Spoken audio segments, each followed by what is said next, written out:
अर्तुल के ठिकाने का पता चल गया है। कहाँ है वो? वो कल अपनी बीवी और दिल्ली दामीर से मुलाकात करेगा। तुमने अपने बाबा को तो नहीं बताया? नहीं, वो नहीं जानते। अस्सलाम वालेकुम नाजरीन।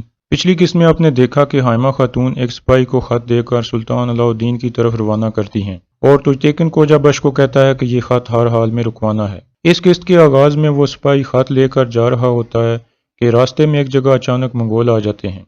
दरअसल कोजा बख्श ने उसे पकड़ने के लिए मंगोलों से मदद ली थी। चनाचे वो मंगोल उस सिपाही को पकड़ लेते हैं और उससे खत छीन लेते हैं, लेकिन ऐन उस वक्त बामसी एक तरफ से नमूदार हो जाता है और मंगोलों पर हमला कर देता है।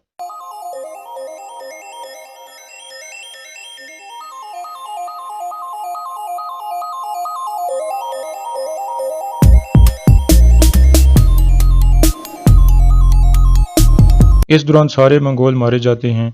बामसी उसे कहता है कि तुम मेरे साथ वापस कबीले में चलो, हाइमा खातून को इस बारे में बताकर दोबारा चले जाना, जिस पर वो सिपाही रजामंद हो जाता है और दोनों कबीले की तरफ रवाना हो जाते हैं। दूसरी तरफ कबीले में आयतुल तुजतेकिन को उसके वालिद कुरकुत के खिलाफ भड़काती है और कहती है कि तुम्हारा बाबा काई कबीले के खिलाफ कोई कदम भी उठाने को तैयार नहीं। अगर ऐसे ही चलता रहा तो कबीले में सुकून खत्म हो जाएगा और तुम्हें उनकी जगह लेनी होगी।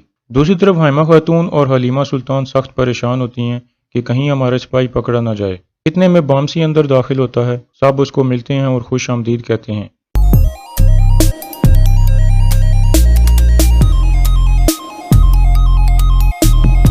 बामसी कहता है कि मैं गुनगुत को भी साथ लाया हूँ। फिर वो उसे अंदर बुलाता है। गुनगुत हाइमा खातून को बताता है कि किस तरह मंगोलों ने उस पर हमला किया और फिर बामसी ने उसे बचाया, जिस पर हाइमा खातून अल्लाह का शुक्र अदा करती हैं कि वह सिपाही खैरियत से वापस आ गया और उनका खत भी किसी के हाथ नहीं लगा। दूसरी तरफ कोजा बख्श वापस आकर तुजतेकन को बताता है कि वो सिपाही मुझे कहीं भी नहीं मिला।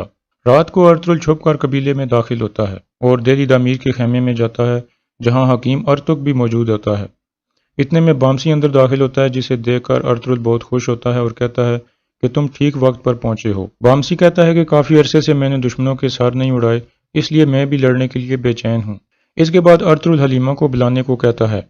हलीमा जब आती है तो अर्तुल कहता है कि तैयारी करो, हम कोनिया जा रहे हैं। क्योंकि हमारा सिपाही खत लेकर नहीं पहुंच सका, इसलिए हम खुद वहां जाएंगे। लेकिन हलीमा सुल्तान और दिल्ली दामीर को कबीले से निकलने की इजाजत नहीं थी, इसलिए अर्तुल एक चाल चलता है और दिल्ली दामीर को कोजा बख्श के पास भेजता है।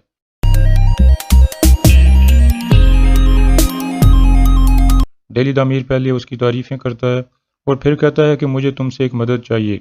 मैं और हलीमा सुल्तान चुपके से कबीले से निकलना चाहते हैं, क्योंकि दाखिली रास्ते पर तुम्हारा कंट्रोल है, इसलिए तुम हमारे नाम क्लियर करवा दो। कोजा बख्श पूछता है कि आप अर्तुल को मिलने जा रहे हो, जिस पर दिल्ली दामीर कहता है कि हाँ।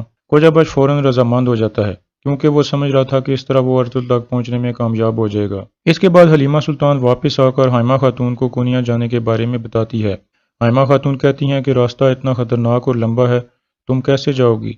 जिस पर हलीमा कहती है कि खतरनाक रास्तों तक अर्तुल हमारे साथ होगा, आगे मैं और दिल्ली दामीर साथ होंगे। ये सारी बातें गोखचे भी बाहर छुप कर सुन लेती है और फिर वहां से चली जाती है। इसके बाद हलीमा एक और बात हाइमा खातून को बताती है कि आपका बड़ा बेटा सुंगर तेकन जिंदा है, जिसे सुनकर वो चौंक जाती हैं और उनकी आंखों में आंसू आ जाते हैं, क्योंकि वो एक लंबे अरसे से लापता था। सब यही समझते थे कि वो शहीद हो चुका है। दूसरी तरफ गोखचे फौरन तुजतेकन के पास जाती है और बताती है कि मैंने अर्तुल का पता लगा लिया है, तुम जाओ और उसको कबीले में लाकर सजा दिलवाओ। दरअसल गोखचे अर्तुल के खिलाफ हो चुकी थी और उससे बदला लेना चाहती थी। इसके बाद तुजतेकन फौरन गुमस्तेकन के पास जाता है और उसे बताता है कि अर्तुल का पता चल गया है, कल दिल्ली दामीर और हलीमा सुल्तान उससे मिलने वाले हैं। अर्तुल के ठिकाने का पता चल गया है। कहाँ है वो? वो कल अपनी बीवी और दिल्ली दामीर से मुलाकात करेगा। तुमने अपने बाबा को तो नहीं बताया? नहीं, वो नहीं जानते। इतने में कोजा बख्श वहां आता है। तुजतेकन उसे कहता है कि सिपाही तैयार करो, कल सुबह हमने कबीले से निकलना है, क्योंकि अर्तुल का पता चल गया है। इसके बाद कोजा बख्श कबीले से बाहर जाकर एक मंगोल से मिलता है और उसको अर्तुल के कोनिया जाने के फैसले के बारे में बताता है। दूसरी तरफ नयान के डेरे पर मंगोल सिपाही तानगुत को पकड़कर ले आते हैं।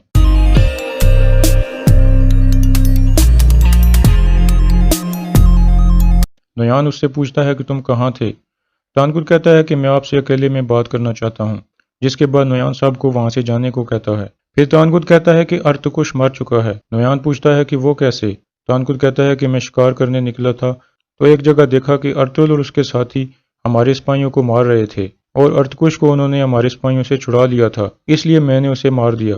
جس پر نویان سخت غصے میں اسے ٹھوکر مارتا ہے اور کہتا ہے کہ جس شخص کو میں اتنے سالوں سے پکڑنا چاہتا تھا تم نے اسے مار دیا۔ اس کے بعد تانکت حمزہ کے پاس جاتا ہے اور حمزہ اس کے بندھے ہوئے ہاتھ کھول دیتا ہے۔ اس دوران تانکت عبد الرحمن کو بار بار گور کے دیکھتا ہے۔ دراصل اس نے رات کو عبد الرحمن کو ارطغرل سے ملاقات کرتے ہوئے دیکھ لیا تھا اور اسے پتہ چل گیا تھا کہ عبد الرحمن دراصل ارطغرل کے لیے کام کر رہا ہے، لیکن اس بارے میں اس نے ابھی تک نویان کو نہیں بتایا تھا۔ دوسری طرف قبیلے میں ایک بوڑھی عورت داخل ہوتی ہے جسے آیت الن دیکھ کر چونک جاتی ہے اور اسے فوراً قبیلے سے نکل جانے کو کہتی ہے۔ اس کے بعد وہ عورت غصے میں وہاں سے چلی جاتی ہے اور یہ سب کچھ سلجان بھی دیکھ لیتی ہے۔ سلجان اس عورت کے پیچھے چلی جاتی ہے اور اس سے پوچھتی ہے کہ آیت الن تمہیں دیکھ کر اتنی پریشان کیوں ہو گئی تھی، جس پر وہ عورت کہتی ہے کہ ہر چیز کی کوئی قیمت ہوتی ہے۔ سلجان اپنا ایک کڑا نکال کر اسے دیتی ہے، جس کے بعد وہ عورت بتاتی ہے کہ آیت الن نے کرکت سردار کی پہلی بیوی کے مرنے سے پہلے اس سے جنسی تعلقات قائم کر رکھے تھے۔ پھر وہ عورت کہتی ہے کہ مزید جاننے کے لیے تمہیں مزید قیمت ادا کرنی ہوگی۔ سلجان اسے کہتی ہے کہ تم یہیں رکو، میں قبیلے سے سونا لے کر آتی ہوں۔ یہ سب کچھ گونجا گول بھی چھپ کر دیکھ رہی تھی کیونکہ آیت الن نے اسے اس عورت کے بارے میں بتا دیا تھا۔ سلجان کے جانے کے بعد گونجا گول اس عورت کے پاس جاتی ہے اور پوچھتی ہے کہ تم نے سلجان کو کیا بتایا ہے؟ عورت کہتی ہے کہ میں نے کچھ بھی نہیں بتایا۔ اتنے میں وہ کڑا نیچے گر جاتا ہے جو سلجان نے اسے دیا تھا۔ گونجا گل کہتی ہے اگر تم نے کچھ نہیں بتایا تو یہ کیا ہے؟ اس کے بعد وہ عورت کو زور سے تھپڑ مارتی ہے جس سے وہ گر جاتی ہے اور اس کا سر پتھر پر جا کے لگتا ہے اور وہ ادھر ہی مر جاتی ہے۔